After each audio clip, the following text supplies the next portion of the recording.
6:32 now, Tuesday. 17th Lori Lizarraga brought our viewers a story about Kern's sober reality. The question that kept coming up was, does the punishment fit the crime? If a driver's under the influence and kills someone else in a crash, are they being let off too easy?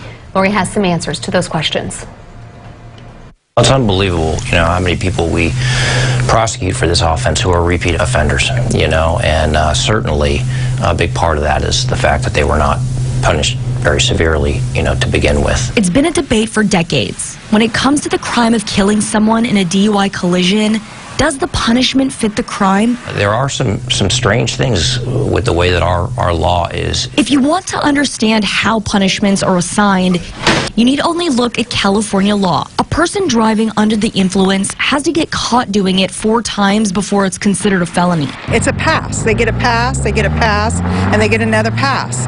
And pretty soon, those passes end up taking somebody's life. Another thing you need to know, vehicular homicide isn't charged as first-degree murder.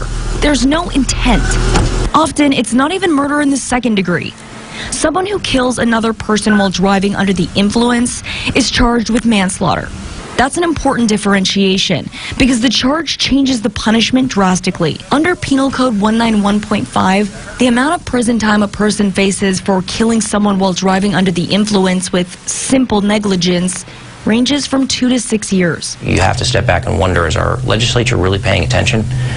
Because no, this crime is not punished as it should be, and we're seeing the consequences of that. Take, for example, the case of Gabby Soto, a mother, a teacher, and 7 months pregnant with a baby girl. Last June in Shafter, Soto was hit head-on by 23-year-old John Sebastian Hernandez. Prosecutors say at the time of the crash, Hernandez was high on marijuana. He was charged with manslaughter, not murder, and sentenced to 2 years in prison. I am not happy with the sentencing today, even though, unfortunately, the maximum would have been 4 years.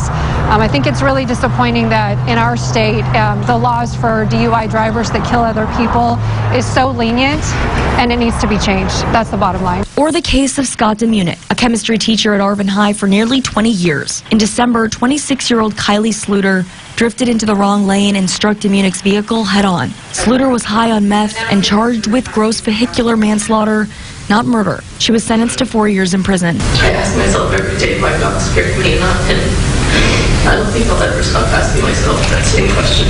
Neither Hernandez or Sluter had ever been caught driving under the influence before. Both are in their 20s, and Sluter has a daughter. So the other side of the coin is this.